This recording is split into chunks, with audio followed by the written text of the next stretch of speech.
নমস্কার। রবীন্দ্রনাথ ঠাকুরের ছোট গল্প বদনাম। ক্রিং ক্রিং ক্রিং সাইকেলের আওয়াজ। সদর দরজার কাছে লাফ দিয়ে নেমে পড়লেন ইন্সপেক্টর বিজয়বাবু। গায়ে ছাঁটা কুর্তা, কোমরে কোমরবন্ধ, হাফ প্যান্ট পরা, চলনে কেজো লোকের দাপট। দরজার কড়া নাড়া দিতেই গিন্নি এসে খুলে দিলেন। ইন্সপেক্টর ঘরে ঢুকতে না ঢুকতেই ঝঙ্কার দিয়ে উঠলেন, এমন করে তো আর পারি নে। রাত্রির পর রাত্রি খাবার আগলে রাখি। তুমি কত চোর ডাকাত ধরলে, সাধু সজ্জনও বাদ গেল না। আর ওই লোকটা অনিল মিত্তিরের পিছন পিছন তাড়া করে বেড়াচ্ছ। সে থেকে থেকে তোমার সামনে এসে নাকের উপর বুড়ো আগুন নাড়া দিয়ে কোথায় দৌড় মারে তার ঠিকানা নেই। দেশশুদ্ধ লোক তোমার এই দশা দেখে হেসে খুন। এ যেন সার্কাসের খেলা হচ্ছে। ইন্সপেক্টর বললেন, আমার ওপরে ওর নেক নজর আছে কি ভাগ্যিস। ও বেলে খালাস আসামি বটে, তবু পুলিশের না রিপোর্ট করে কোথাও যাবার হুকুম নেই। তাই আমাকে সেদিন জানিয়ে গেল। ইন্সপেক্টর বাবু, ভয় পাবেন না, সবার কাজ সেরেই আমি ফিরে আসছি। কোথায় সভা তার কোনো সন্ধান নেই। পুলিশেও যেন ভেলকি খেলছে। স্ত্রী সৌদামিনী বললে, শোনো তবে, আজ রাত্রির খবর দিই, শুনলে তোমার তাক লেগে যাবে। লোকটার কি আস্পর্ধা, কি বুকের পাটা। রাত্রির তখন 2টো। আমি তোমার খাবার আগলে বসে আছি, একটু ঝিমুনি এসেছে। হঠাৎ চমকে দেখি সেই তোমাদের অনিল ডাকাত। আমাকে প্রণাম করে বললে, দিদি, আজ ভাই ফোঁটার দিন, মনে আছে? ফোঁটা নিতে এসেছি। আমার আপন দিদি এখন চট্টগ্রামে কী সব চক্রান্ত করছে, কিন্তু ফোঁটা আমি চাই, ছাড়বো না। এই বসলুম। সত্যি কথা তোমাকে বলবো, আমার মনের মধ্যে উছলে উঠল স্নেহ। মনে হলো এক রাত্রির জন্য আমি ভাইকে পেয়েছি। সে বললে, দিদি, আজ 3 দিন কোনো মতে আধ পেটা খেয়ে বনে জঙ্গলে ঘুরেছি। আজ তোমার হাতের ফোঁটা, তোমার হাতের অন্ন নিয়ে আবার আমি উধাও হব। তোমার জন্যে যে ভাত বাড়া ছিল তাই আমি তাকে আদর করে খাওয়ালুম। বললুম, এই বেলা তুমি পালাও, তার আসবার সময় হয়েছে। লোকটা বললে, কোনো ভয় নেই, তিনি আমারই সন্ধানে চিতল বেড়ে গেছেন। ফিরতে অন্তত 3টে বাজবে। আমি রয়ে বসে তোমার পায়ে ধুলো নিয়ে যেতে পারবো। বলে তোমারই জন্যে সাজা পান টপ করে মুখে পুড়ে নিলে। তারপরে বললে কিনা, ইন্সপেক্টর বাবু হাবানা সুরুট খেয়ে থাকেন, তারই একটা আমাকে দাও। আমি খেতে খেতে যাব যেখানে আমার সব দলের লোক আছে, তারা আজ সভা করবে। তোমার ওই ডাকাত অনায়াসে নির্ভয়ে সেই জায়গাটার নাম আমাকে বলে দিলে। ইন্সপেক্টর বাবু বললেন, নামটা কি, শুনতে পারি কি? সদু বললে, তুমি এমন প্রশ্ন আমাকে জিজ্ঞেস করলে, এর থেকে প্রমাণ হয় তোমার ডাকাত আমাকে চিনেছিল, কিন্তু তুমি আজও আমাকে চেনোনি। যা হোক, আমি তাকে তোমার বহু শখের একটি হাবানা চুরুট দিয়েছি। সে জ্বালিয়ে দিব্যি সুস্থ মনে পায়ের ধুলো নিয়ে চুরুট ফুঁকতে ফুঁকতে চলে গেল। বিজয় বসেছিলেন, লাফ দিয়ে উঠলেন, বলো, সে কোন দিকে গেল? কোথায় তাদের সভা হচ্ছে? সদু উঠে ঘাড় বেঁকিয়ে বললে, কি এমন কথা তোমার মুখ দিয়ে বের হলো? আমি তোমার স্ত্রী হয়েছি, তাই বলে কি পুলিশের চরের কাজ করব?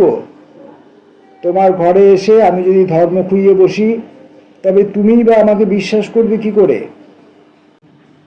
ইন্সপেক্টর চিনতেন তার স্ত্রীকে ভালো করে। খুব শক্ত মেয়ে, এর জিদ কিছুতেই নরম হবে না।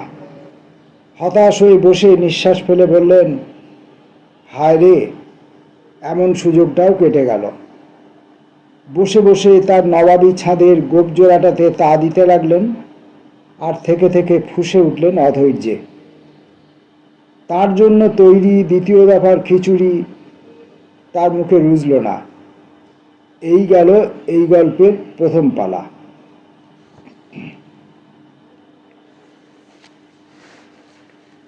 সধু স্বামীকে বললে, কি গো, তুমি যে নৃত্য জুড়ে দিয়েছ, আজ তোমার মাটিতে পা পড়ছে না। ডিস্ট্রিক্ট পুলিশের সুপারিনটেন্ডেন্টের নাগাল পেয়েছো নাকি? পেয়েছি বই কি। কিরকম শুনি? আমাদের যে চর নিতাই চক্রবর্তী, সে ওদের ওখানে চরগিরি করে। তার কাছে শোনা গেল আজ মোচকাঠির জঙ্গলে ওদের একটা মস্ত সভা হবে। সেটাকে ঘেরাও করার বন্দোবস্ত হচ্ছে। ভারী জঙ্গল। আমরা আগে থাকতে লুকিয়ে সার্ভেয়ার পাঠিয়ে তন্ন তন্ন করে সার্ভ করে নিয়েছি। কোথাও আর লুকিয়ে পালাবার ফাঁক থাকবে না। তোমাদের বুদ্ধির ফাঁকের মধ্যে দিয়ে বড় বড় ফুটো থাকবেই। অনেকবার তো লোক হাসিয়েছ, আর কেন? এবারে ক্ষান্ত দাও। সে কি কথা সধু, এমন সুযোগ আর পাবো না। আমি তোমাকে বলছি, আমার কথা শোনো। ও মোচকাঠির জঙ্গল, ওসব বাজে কথা। সে তোমাদেরই ঘরের আনাচে কানাচে ঘুরছে। তোমাদের মুখের উপরে তুড়ি মেরে দেবে দৌড়, এ আমি তোমাকে বলে দিলাম। তা তুমি যদি লুকিয়ে তাদের ঘরের খবর দাও, তাহলে সবই সম্ভব হবে। দেখো, অমন চালাকি করো না। বোকামি করতে হয় পেট ভরে করো, অনেকবার করো, কিন্তু নিজের ঘরের বউকে নিয়ে। কথাটা চাপা পড়ল চোখের উপর আঁচল চাপা দেবার সঙ্গে। শুধু আমি দেখছি যে এই একটা বিষয়ে তোমার ঠাট্টাটুকুও সয় না। তা সত্যি, পুলিশের ঠাট্টাতেও যে গায়ে দাঁত বসে। এখন কিছু খেয়ে নেবে নাকি বলো? তা নেব, সময় আছে। সব একেবারে পাকাপাকি ঠিকঠাক হয়ে গেছে। দেখো, আমি সত্য কথাই বলবো। তোমরা যা কানাকানি করো তা যদি জানতে পারতুম, তাহলে ওদের কাছে ফাঁস করে দেয়া কর্তব্য বলে মনে করতুম। সর্বনাশ! কিছু শুনেছ নাকি তুমি? তোমাদের সংসারে চোখ কান খুলে রাখতেই হয়, কিছু কানে যায় বই কি।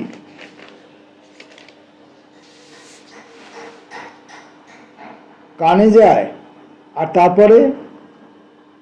তারপরে চণ্ডীদাস বলেছেন, কানের ভিতর দিয়া মরমে পশিল গো, আকুল করিয়া দিল প্রাণ।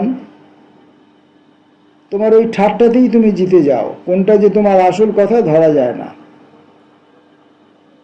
তা বুঝবার বুদ্ধি যদি থাকতো, তবে এই পুলিশ ইন্সপেক্টরি কাজ তুমি করতে না। এর চেয়ে বড় কাজেই সরকার বাহাদুর তোমাকে লাগিয়ে দিতেন বিশ্বহিতৈষীর পদে, বক্তৃতা দিতে দিতে দেশে বিদেশে জাল ফেলতে। সর্বনাশ! তাহলে সেই যে মেয়েটির গুজব শোনা যাচ্ছে, সে দেখি আমার আপন ঘরেরই ভিতরকার। ওই দেখো, কুকুরটা চেঁচিয়ে মরছে। তাকে খাইয়ে ঠান্ডা করে আসি।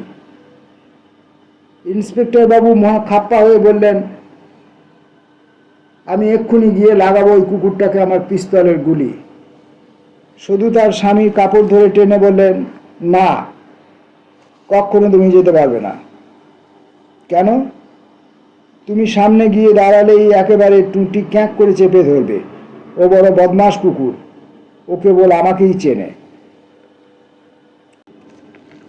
একটা খবর পেয়েছি শুধু, সেই অনিল লোকটা হরবোলা।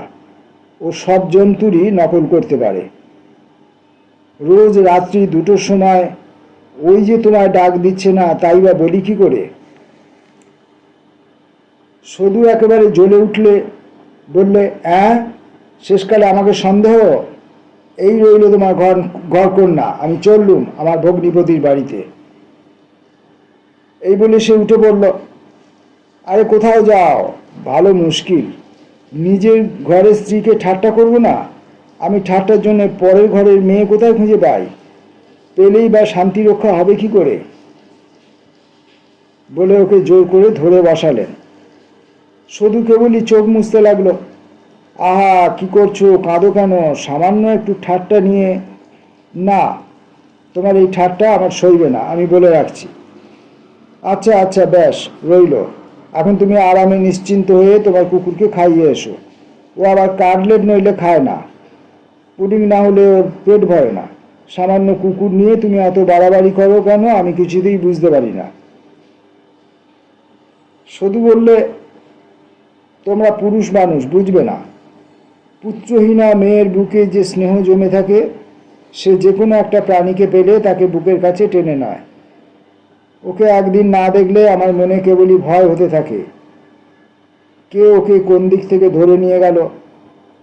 তাই তো আমি ওকে এত যত্ন করে রেখে ঢেকে রাখি। কিন্তু আমি বলে দিচ্ছি শুধু, কোনো জানোয়ার এত আদরে বেশি দিন বাঁচতে পারে না। তা যতদিন বাঁচে ভালো করেই বাঁচুক। বিজয়বাবু বিশ্রাম করতে লাগলেন। ইতিমধ্যে পুলিশের দলবল জুটল। চলল সবাই আলাদা আলাদা রাস্তায় মোচকাটির দিকে। বহু দূরের পথ, প্রায় রাত পুইয়ে গেল যেতে আসতে। পরের দিন বেলা 7টার সময় মুখ শুকিয়ে ইন্সপেক্টর বাড়িতে এসে কেদারাটার উপরে ধপাস করে বসে বললেন, শুধু বড় ফাঁকি দিয়েছে, তোমার কথাই সত্যি।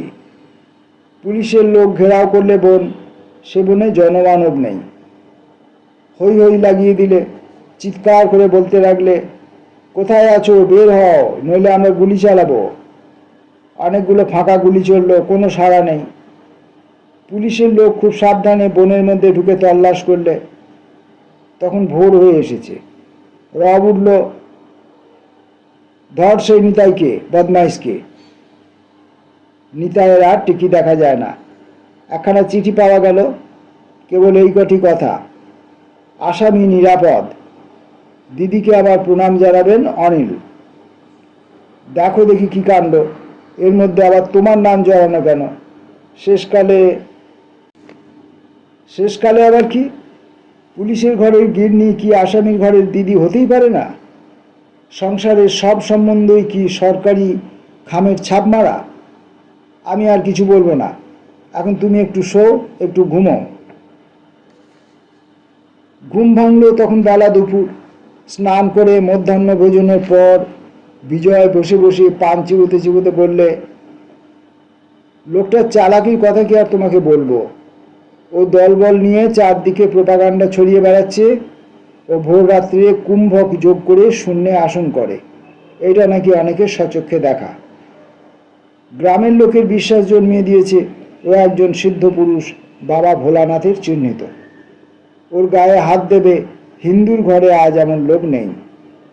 তারা আপন ঘরের দাওয়ায় ওর জন্য খাবার রেখে দেয়, রীতিমতো নৈবেদ্য। সকালবেলা উঠে দেখে তার কোনো চিহ্ন নেই। হিন্দু পাহারাওয়ালারা ওর কাছে ঘেঁষতেই চায় না। একজন দারোগা সাহস করে হিজলাকান্দির দাঙ্গার পরে ওকে গ্রেপ্তার করেছিল।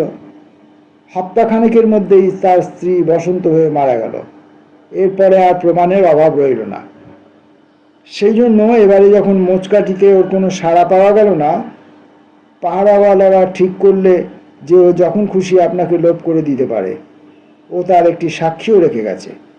একটা জলা জায়গায় পায়ের দাগ দেখা গেল, 2 হাত অন্তর একটি একটি পদক্ষেপ, 1.5 হাত লম্বা। হিন্দু পাহারাওয়ালারা সেই পায়ের দাগের উপরে ভক্তিভরে লুটিয়ে পড়ে আর কি। এই লোককে সম্পূর্ণ মন দিয়ে ধরপাকড় করা শক্ত হয়ে উঠেছে। ভাবছি মুসলমান পাহারাওয়ালা আনবো, কিন্তু দেশের হাওয়ার গুণে মুসলমানকে যদি ছোঁয়াচ লাগে তবে আরও সর্বনাশ হবে। খবরের কাগজওয়ালারা মোচকাটিতে সংবাদ পাঠাতে শুরু করলো। কোন পলাতকার এই লম্বা পা, তা নিয়ে অনেকক্ষণ আলোচনা হলো। এখন এই লোকটাকে কি করা যায়?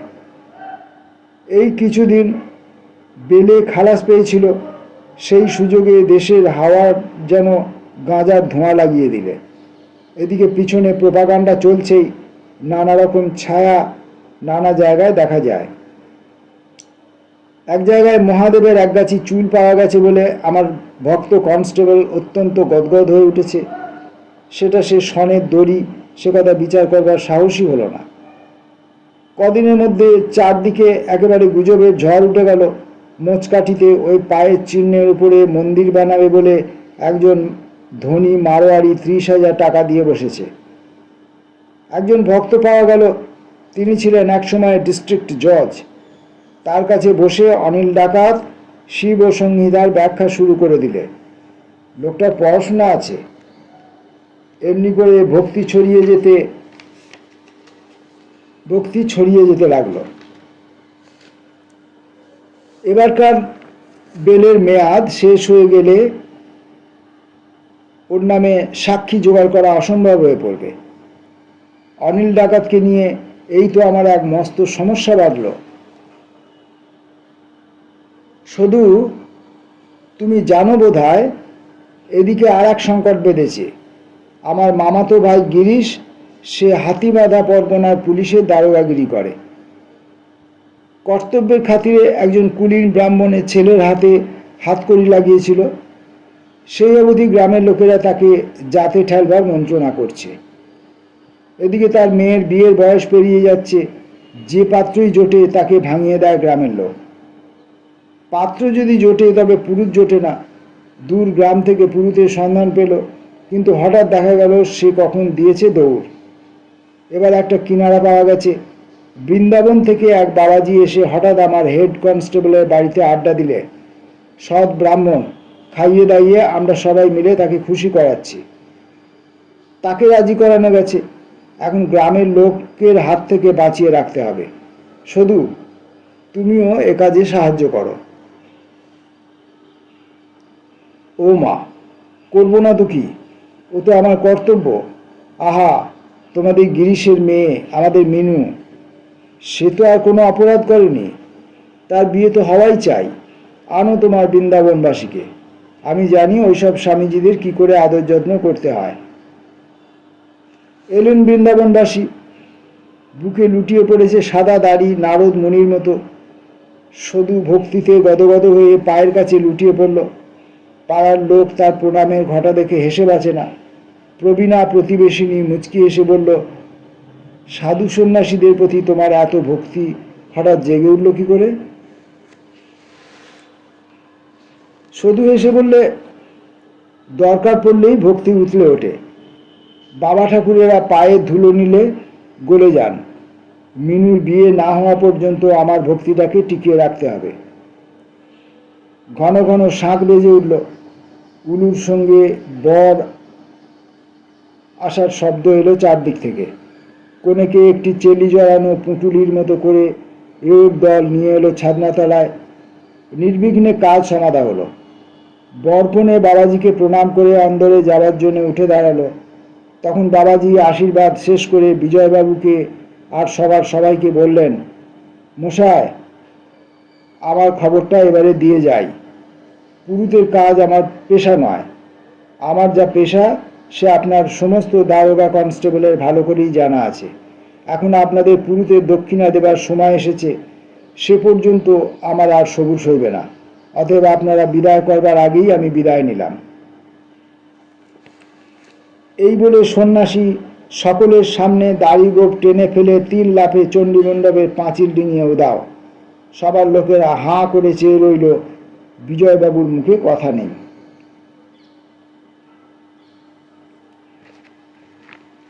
বিয়ের ভোজ শেষ হয়ে গেছে।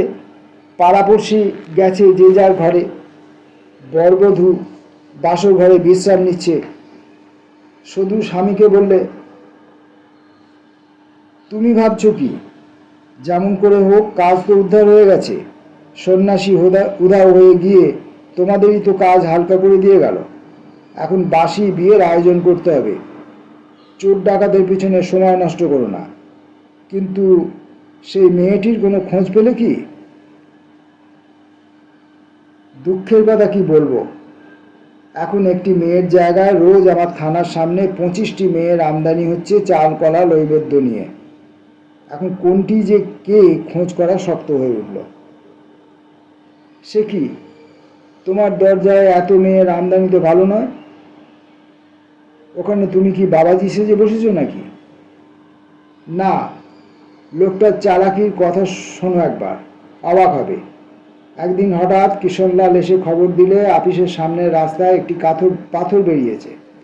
তার গায়ে পাড়ার মেয়েরা এসে সিঁদুর লাগাচ্ছে, চন্দন মাখাচ্ছে। কেউ চাইতেছে সন্তান, কেউ স্বামী সৌভাগ্য, কেউ আমারই সর্বনাশ। এই ভিড় পরিষ্কার করতে গেলে এই খবরের কাগজ মহা হাউমাউ করে উঠবে যে এইবার হিন্দু ধর্ম গেল। আমার হিন্দু পাহারাওয়ালারাও তাকে পাঁচ শিকা করে প্রণামী দেয়। ব্যবসা খুব জমে উঠল। টাকাগুলো কে আদায় করছে অবশেষে সেটার দিকে চোখ পড়ল। একদিন দেখা গেল না আছে পাথরটা, না আছে টাকার থালা। আর সেই পাগলা গোছের লোকটা, সেও তার সাজ বদলে কোথায় যেন গা ঢাকা দিল। সে সম্বন্ধে নানা অদ্ভুত গুজব শোনা যেতে লাগলো। মুশকিল এই, হিন্দু ধর্মের পাহারাওয়ালারা হাঙার স্ট্রাইকের ভয় দেখাতে থাকে। এই নিয়ে যদি শান্তিভঙ্গ হয় তাহলে আবার সকলের কাছে আমাকে জবাবদিহি করতে প্রাণ বেরিয়ে যাবে। এখন কোন দিক সামলাই? আর এক উৎপাত ঘটেছে। একদিন ছেদিলাল এসে পড়ল পুলিশের থানার দরজায় দাঁড়াম করে। হাউমাউ করে বললে যে ভোলানাথের এক সিংওয়ালা ভৃঙ্গিওয়ালা ষাঁড়ের মতো গর্জাতে গর্জাতে তাকে এসে তাড়া করেছিল। সে তো কাজ ছেড়ে দিয়ে চলে গেছে সন্ন্যাসী হয়ে, গাছতলায় বসে বসে গাঁজা খাচ্ছে। এখন লোক পাওয়া শক্ত হয়েছে। আর ওর সঙ্গে আমরা পেরে উঠিনে, কেননা মেয়েরা ওর সহায়। ও তাদের সব বশ করে নিয়েছে। শুধু হেসে বললে, ওর গল্প যতই শুনি আমার মন ততই টলমল করে ওঠে। দেখো, সর্বনাশ করো না যেন। না, তোমার ভয় নেই, আমার এত সৌভাগ্য নয়। মেয়েদের চাতুরি দিয়ে ঘরকন্না চালাতে হয়, সেটা দেশের সেবায় লাগালে ওই স্ত্রী বুদ্ধি 16 আনা কাজে লাগতে পারে। পুরুষরা বোকা, তারা আমাদের বলে সরলা অখলা। এই নামের আড়ালেই আমরা সাধ্যিপনা করে থাকি, আর ওই খোকার বাবারা মুগ্ধ হয়ে যায়। আমরা অবলা অখলা, কুকুরের গলায় শিকলের মতো এই খ্যাতি আমরা গলায় পরে থাকি, আর তোমরা আমাদের পিছন পিছন টেনে নিয়ে বেড়াও। তার চেয়ে সত্যি কথা বলো না কেন? সুযোগ পেলে তোমরাও ঠকাতে জানো, সুযোগ পেলে আমরাও ঠকাতে জানি। আমরা এত বোকা নেই যে শুধু ঠকবই আর ঠকাবো না। বুড়িগুলো বলে থাকে শুধু বড় লক্ষ্মী, অর্থাৎ রাঁধতে বাড়তে ঘর নিকোতে শুধু ক্লান্তি নেই। এইটুকু বেড়ার মধ্যে আমাদের সুনাম। দেশের লোক না খেতে পেয়ে মরে যাচ্ছে, আর যারা মানুষের মতো মানুষ তাদের হাতে হাতকড়ি পড়ছে। আমরা রেঁধে বেড়ে বাসন মেজে করছি সতীসাধ্যিগিরি। আমরা অলক্ষী হয়ে যদি কাজের মতো একটা কিছু করতে পারি তাহলে আমাদের রক্ষা। এই আমি তোমাকে বলে রাখলাম। আমাদের ছদ্মবেশ গুছিয়ে দেখো তো দেখবে হয়তো আছে কোথাও কিছু কলঙ্কের চিহ্ন, কিন্তু তার সঙ্গে সঙ্গেই আছে জ্বলন্ত আগুনের দাগা, নিছক আরামের খেলার দাগ নয়। মেরেছি, কিন্তু মরেছি তার অনেক আগে। সংসারে মেয়েরা দুঃখের কারবার করতেই এসেছে। সেই দুঃখ কেবল আমি ঘরকন্নার কাজে ফুঁকে দিতে পারবো না। আমি চাই সেই দুঃখের আগুনে জ্বালিয়ে দেব দেশের যত জমানো আস্তাকুর। লোকে বলবে না সতী, বলবে না সাধ্যী, বলবে দজ্জাল মেয়ে। এই কলঙ্কের তিলক আঁকার ছাপ পড়বে তোমার সদূর কপালে। আর তুমি যদি মানুষের মতো মানুষ হও তবে তার গুণও বুঝতে পারবো।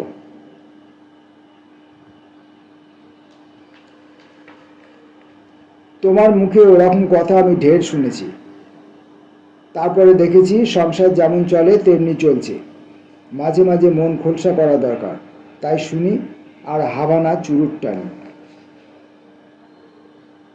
যাই হোক না কেন, আমি জানি আমি যাই করি শেষ পর্যন্ত তুমি আমাকে ক্ষমা করবেই। আর সেই ক্ষমাই যথার্থ পুরুষের লক্ষণ, যেন শ্রীকৃষ্ণের বুকে ভৃগুর পায়ের চিহ্ন। তোমার সেই ক্ষমার কাছেই তো আমি হার মেনেছি। মিথ্যা স্তব করব না। পুলিশের কাজে তোমার খবরদারির শেষ নেই, কিন্তু আমাকে তুমি চোখ বুজে বিশ্বাস করে এসেছো।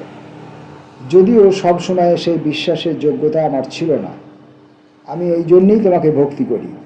আমার ভক্তি শাস্ত্রমতে গড়া নয়। শুধু আর কেন? পেট ভরে যা বলবার সে তো বলে গেলে। এখন তোমার ওই কুকুরটাকে খাওয়াতে যাও, বড্ড চেঁচাচ্ছে। ও আমাকে ঘুমোতে দেবে না। আমি ভাবছি আমাকে একেবারে ছুটির দরখাস্ত দিতে হবে। শুধু এসে বললে, তুমি ইন্সপেক্টরি ছেড়ে দিয়ে গাছতলায় বাবাজি সেজে বসো, তোমার আয় বেড়ে যাবে, আমিও তার কিছু বখরা পাবো। সপ্তাহতেই তুমি যেমন নিশ্চিন্ত হয়ে থাকো আমার ভালো লাগে না। ও আমার স্বভাব। তোমার খুনি ডাকাতদের জন্য আমি চিন্তা করতে পারবো না। একা তোমার চিন্তাতেই আমার দিন চলে গেল। সমস্ত দেশের লোকের হাসিতে যোগ না দিয়ে আমি করব কি? তোমার এই পুলিশের থানায় স্বদেশীদের নিয়ে অনেক চোখে জল বয়ে গেছে। এতদিনের লোকেরা একটু হেসে বাঁচছে। এই জন্যেই অনিলবাবুকে সবাই দুহাত তুলে আশীর্বাদ করছে, তুমি ছাড়া। আমি দুশ্চিন্তায় ভান করব কি করে বলো তো দেখি?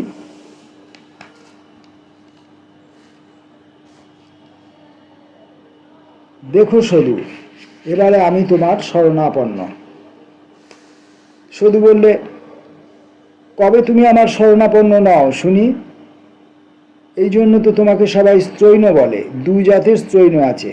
একদল পুরুষ স্ত্রীর জোরের কাছে হার না মেনে থাকতে পারে না, তারা কাপুরুষ। আর একদল আছে, তারা সত্যিকার পুরুষ, তাই তারা স্ত্রীর কাছে অসংশয়ে হার মেনেই নেয়। তারা অবিশ্বাস করতে জানেই না, কেননা তারা বড়। এই দেখো না আমার কত বড় সুবিধে। তোমাকে যখন খুশি যেমন খুশি ঠকাতে পারি, তুমি চোখ বুজে সব মেনে নাও। শুধু কি স্পষ্ট স্পষ্ট তোমার কথাগুলি গো। সে তোমারই গুণে কর্তা, সে তোমারই গুণে। এবারে কাজের কথাটা শুনে নাও, ওসব আলোচনা পরে হবে। এবারে একটা সরকারি কাজে তোমার সাহায্য চাই, নইলে আমার আর মান থাকে না। পুলিশের লোকেরা নিশ্চয়ই জেনেছে এই কাছাকাছি কোথায় একটা জায়গায় একজন মেয়ে আছে। সেই এখানকার খবর কেমন করে পায় আর ওকে সাবধানে চালিয়ে নিয়ে বেড়ায়। সে আচ্ছা জাহাবাজ মেয়ে। ওরা বলছে সে এই পাড়ারই কোনো বিধবা মেয়ে। যেমন করে হোক তার সন্ধান নিয়ে তার সঙ্গে তোমাকে ভাব করতে হবে।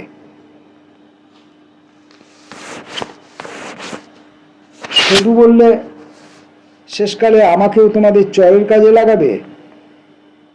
আচ্ছা তাই হবে। মেয়েকে দিয়ে মেয়ে ধরবার কাজে লাগা যাবে, নইলে তোমার মুখ রক্ষা হবে না যে। আমি এই ভার নিলুম, দুদিনের মধ্যে সমস্ত রহস্য ভেদ হয়ে যাবে। পরশু হলো শিবরাত্রি। খবর পেয়েছি অনিল ডাকাত সিদ্ধেশ্বরী তলার মন্দিরে জপ তপ করে রাত কাটাবে। তার মনে তো ভয় ডর কোথাও নেই। এদিকে ও ভারী ধার্মিক কিনা। ও মেয়েটা থাকবে তার কিরকম তান্ত্রিক মতের স্ত্রী হয়ে। তোমরা পুলিশের লোক আড়ালে আড়ালে থেকো, আমি ধরে দেব। কিন্তু রাত্রি 1টার আগে যেও না, তাড়াহুড়ো করলে সব ফসকে যাবে। অমাবস্যার রাত 1টা বেজেছে। পায়ের জুতো খোলা দুটো একটা লোক অন্ধকারে নিঃশব্দে এদিকে ওদিকে বেড়াচ্ছে বিজয়বাবু মন্দিরের দরজার কাছে। একজন চুপি চুপি তাকে ইশারা করে ডাকলে আস্তে আস্তে বললে, সেই ঠাকুরুনটি আজ মন্দিরের মধ্যে এসেছেন তাতে সন্দেহ মাত্র নেই। তিনি বিখ্যাত কোনো যোগিনী ভৈরবী। দিনের বেলা কারো চোখেই পড়েন না। রাত্রি 1টার পর শুনেছি নটরাজের সঙ্গে তার নৃত্য। একটা লোক দৈবাত দেখেছিল। সে পাগল হয়ে বেড়াচ্ছে চারিদিকে। হুজুর, আমরা মন্দিরে গিয়ে ওই ঠাকুরিনের গায়ে হাত দিতে পারবো না, এমনকি চোখে দেখতেও পারবো না। এ বলে রাখছি, আমরা ব্যারাকে ফিরে যাব ঠিক করেছি। আপনি একলা যা পারেন করবেন।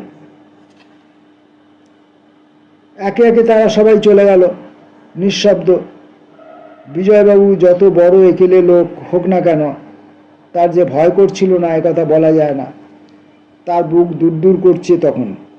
দরজার কাছ থেকে মেয়েলি গলায় গুনগুন আওয়াজ শোনা যাচ্ছে, ধ্যায়ে নিত্যং মহেশং রজত গিরিনিভং চারুচন্দ্রাবতংসং। বিজয়ের গায়ে কাঁটা দিয়ে উঠতে লাগলো। ভাবলেন কি করা যায়। একসময় সাহসে ভর দিয়ে দিলেন দরজায় ধাক্কা। ভাঙা দরজা খুলে গেল। ভিতরে একটি মাটির প্রদীপ মিটমিট করে জ্বলছেন। দেখলেন শিবলিঙ্গের সামনে তার স্ত্রী জোর হাত করে বসে, আর অনিল এক পাশে পাথরের মূর্তির মতো দাঁড়িয়ে। নিজের স্ত্রীকে দেখে সাহস হলো মনে। বললেন, সধু, অবশেষে তোমার এই কাজ? হ্যাঁ, আমি সে মেয়ে যাকে তোমরা এতদিন খুঁজে বেড়াচ্ছ। নিজ পরিচয় দেব বলেই আজ এসেছি এখানে। তুমি তো জানো আমাদের দেশে দৈবাত দুই একজন সত্যিকার পুরুষ দেখা যায়। তোমাদের একমাত্র চেষ্টা এদের একেবারে নির্জীব করে দিতে পারে। আমরা দেশের মেয়েরা যদি এই সব সাধু সুসন্তানদের আপন প্রাণ দিয়ে রক্ষা না করি, তবে আমাদের নারী ধর্মকে ধিক। তোমার অগোচরে নানা কৌশলে এতদিন এই কাজ করে এসেছি, যার কোনো হুকুম কখনো ঠেলতে পারিনি। সকলের চেয়ে কঠিন আজকের এই হুকুম, এও আমাকে মানতে হবে। এই আমার দেবতাকে আজ তোমার হাতেই ছেড়ে দিয়ে আমি সরে দাঁড়াবো। জানি আমার চেয়ে বড় রক্ষক আমার মাথার উপরে আছেন। দুদিন পরেই সমাজের সঙ্গে আমার সম্বন্ধ কীরকম নিন্দায় ভরে উঠবে তা আমি জানি। এই লাঞ্ছনা আমি মাথায় করে নেব। কখনো মনে করো না চাতুরি করে তোমার স্ত্রীকে বাঁচিয়ে এই মানুষকে আলাদা নালিশে জড়াতে পারবে। আমি চিরদিন তার পিছন পিছন থেকে শাস্তির শেষ পালা পর্যন্ত যাব। তুমি সুখে থেকো, তোমার ভয় নেই। ইচ্ছা করলেই তুমি নতুন সঙ্গিনী পাবে। আর যা করো আমাকে দয়া করো না। আমার চেয়ে অনেক বড় যারা, তাদের তুমি তা করনি। সেই নিষ্ঠুরতার অংশ নিয়ে মাথা উঁচু করেই আমি তোমার কাছ থেকে বিদায় নেব। প্রাণপণে তোমার সেবা করেছি ভালোবেসে, প্রাণপণে তোমাকে বঞ্চনা করেছি কর্তব্যবোধে, এই তোমাকে জানিয়ে গেলুম। এরপরে হয়তো আর সময় পাবো না। সদুর কথায় বাধা দিয়ে অনিল বলে উঠল, বিজয়বাবু, আজ আমি ধরা দেব বলেই স্থির করে এসেছিলাম। আমার আর কোনো ভাবনা নেই। আমার কাজ সব শেষ হয়ে গেছে। আপনি সদুর কথায় ভরকাবেন না। ও একটি সাধারণ মেয়ে, জন্মেছে আমাদের দেশে একেবারে খাপছাড়া সমাজে। খুব ভালো করেই চিনেছি আমি ওকে। চিনি বলেই আপনাকেও বলছি ও নিষ্কলঙ্ক। যে কঠিন কর্তব্য আমরা মাথায় নিয়ে দাঁড়িয়েছি, সেখানে ভালোবাসার কোনো ফাঁক নেই। আছে কেবল আপনাকে জলাঞ্জলি দেওয়া। বিশ্ব সংসারের লোক সদু সম্বন্ধে কিচ্ছু জানবে না। আপনার কোনো ভয় নেই। ওকে নিয়ে আপনি মন্দিরের সুড়ঙ্গ পথ দিয়ে বাড়ি ফিরুন, আর আমি অন্য দিক দিয়ে পুলিশের হাতে এক্ষুনি ধরা দিচ্ছি। এই সঙ্গে একটি কথা আপনাদের জানিয়ে রাখি, আমাকে আপনারা বাঁধতে পারবেন না। রবি ঠাকুরের একটা গান আমার কণ্ঠস্থ। আমারে বাঁধবি তোরা, সেই বাঁধন কি তোদের আছে?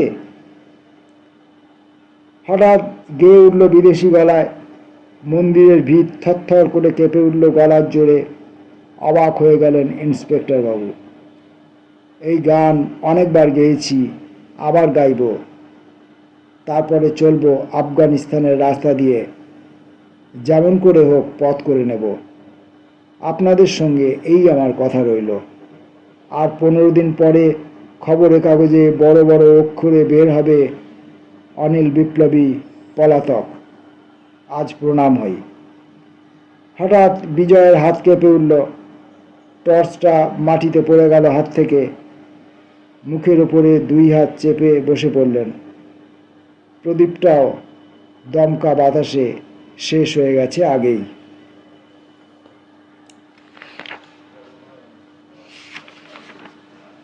রবীন্দ্রনাথ ঠাকুরের গল্প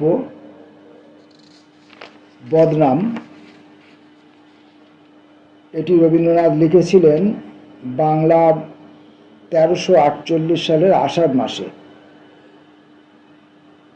ইংরাজি তারিখ হচ্ছে 1941 সালের 11 থেকে 21 জুন, এই সময়ের মধ্যে। নমস্কার।